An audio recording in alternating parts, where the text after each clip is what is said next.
साथ लक्ष्मी पांचाल एक बार फिर स्वागत करती हूं आप सभी का खबर 24 के इस खास पेशकश जिसका नाम है फिक्र आपकी। फिक्र आपकी खास पेशकश में हम बात करते हैं आपके बारे में और आपकी संबंधित सभी चीजों के बारे में। जी हाँ, आप मोबाइल चलाते होंगे, डिजिटल युग में जी रहे हैं, तो आप कंप्यूटर वगैरह सब कुछ जो डिजिटल है, जो डिवाइसेस हैं, उन सभी का उपयोग करते होंगे। लेकिन उन उपयोगों से संबंधित कुछ ऐसी चीजें भी हैं जो अपराध से जुड़ी हुई हैं, यानी कि साइबर फ्रॉड। जी हाँ, आज की इस रिपोर्ट में आपकी फिक्र करते हुए हम बात करेंगे साइबर फ्रॉड के बारे में।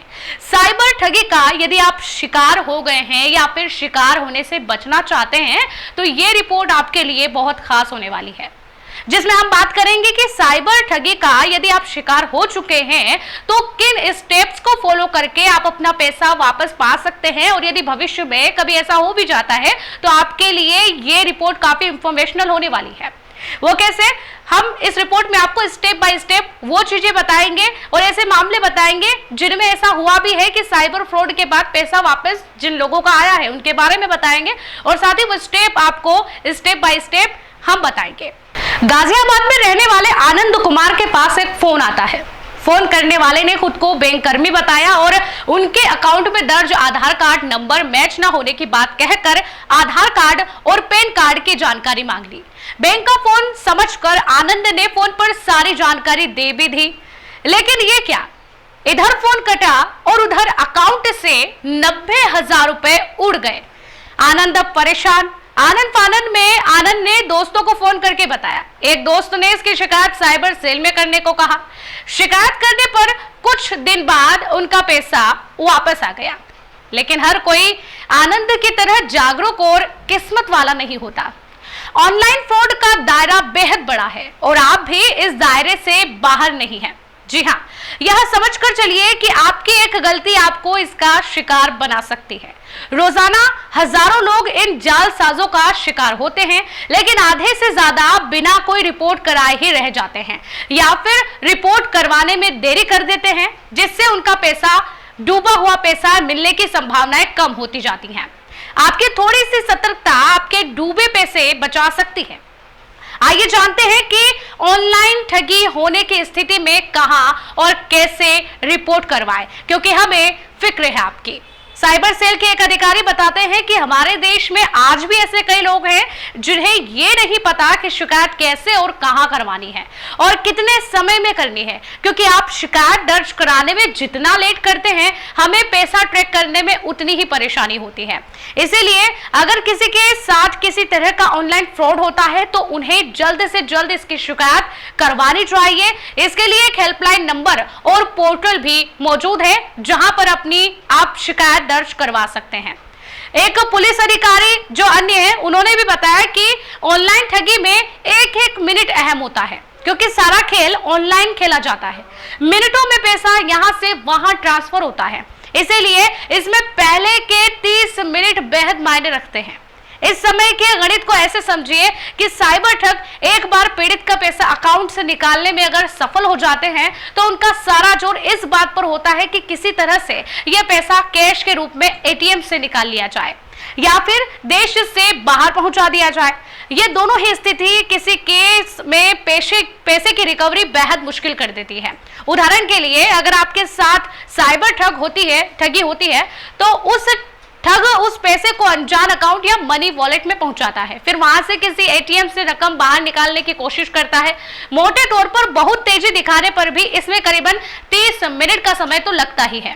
यही वो समय है जिसमें अपने साथ हुई ठगी की जानकारी साइबर सेल में देरी होती है।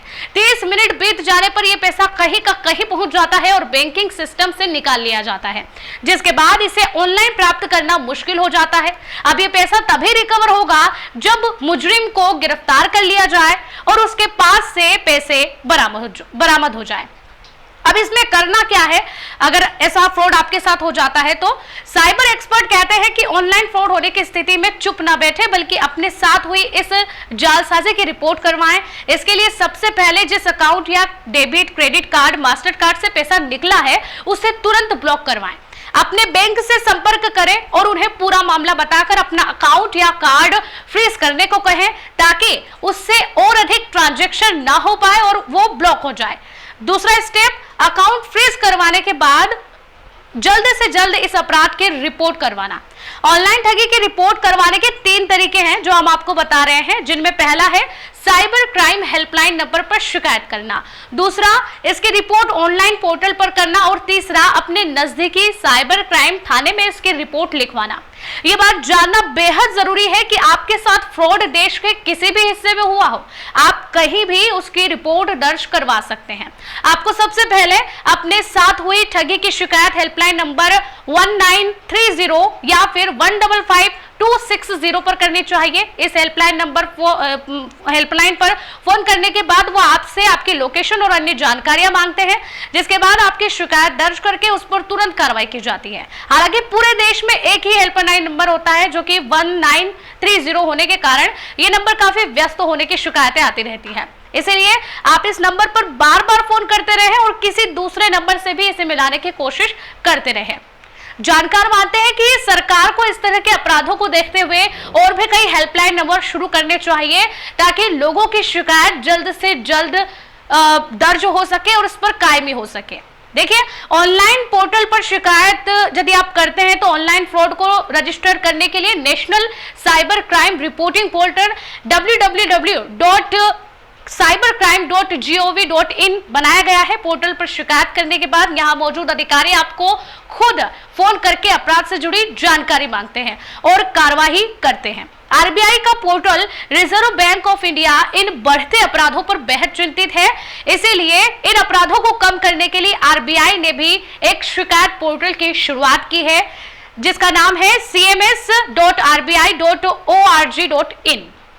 आप अपने साथ हुए ऑनलाइन फ्रॉड की शिकायत कर सकते हैं, जिसमें आपसे कुछ जरूरी जानकारियां मांगी जाती हैं। इसके बाद वो खुद ही आपको संपर्क करते हैं और मामला सुलझाने की कोशिश करते हैं।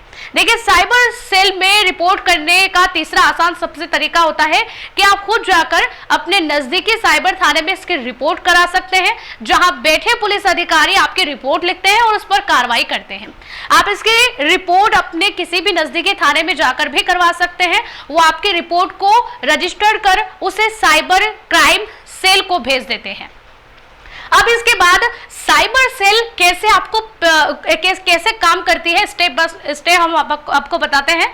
साइबर एक्सपर्ट बताते हैं कि शिकायत रजिस्टर होने के बाद आपको एक एक्नॉलेजमेंट नंबर दिया जाता है और आपको एक इन्वेस्टिगेटिव ऑफिसर असाइन किया जाता है, जो पूरी तरह आपका केस देखता है। आपको अपनी शिकायत से जुड़ी हर जरूरी जानकारी इस ऑफिसर को देनी होती है।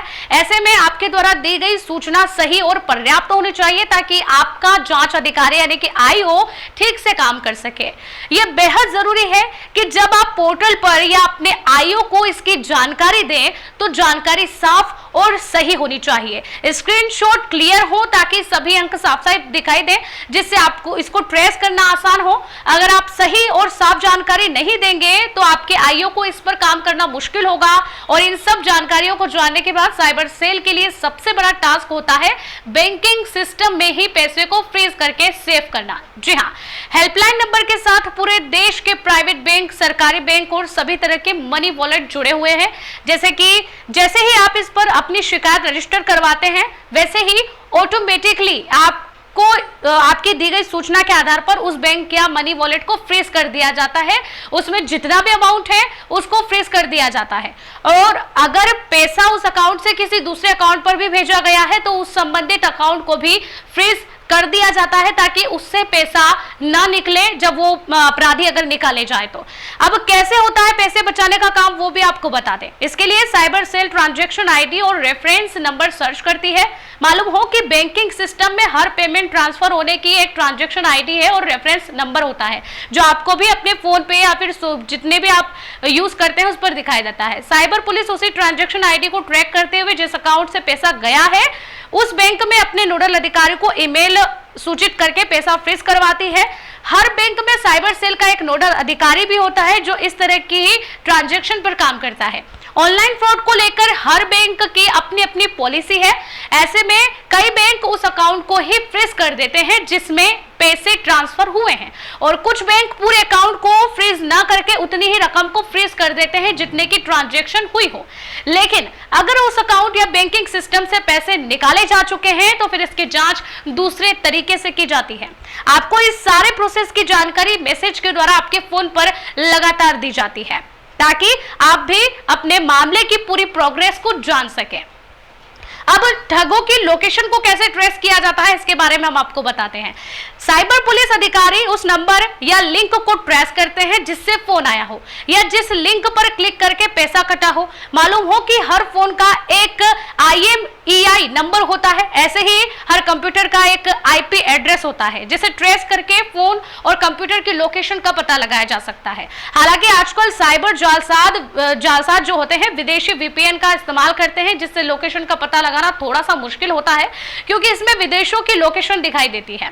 ऐसे में फोन की लोकेशन को ट्रेस किया जाता है। इसके अलावा जिस बैंक अकाउंट से पेमेंट गई है उस बैंक अकाउंट से लिंक्ड नंबर और पते की भी जांच की जाती है। इस तरह उनकी जांच का दायरा बढ़ता जाता है और अपराध की कड़ियों को जोड़ा जाता है जिससे ऐसे जालसाजों को पकड़ना आसान हो जाता है। बड़े अमाउंट की बात करें तो वहां पर भी कुछ ऐसे ही प्रोग्रेस होती है और कुछ ऐसी ही पूरी प्लानिंग करके इस तरह साइबर फ्रॉड करने वाले जो मुजरिम है उनको पकड़ा जाता है। फिलहाल आज की इस रिपोर्ट में हमने आपको बताया कि कैसे साइबर ठगी होने के बाद अपना पैसा आप वापस ले सकते हैं और कितनी जल्दी कितनी टाइमिंग में वो जल्दी पैसा आ सकता है।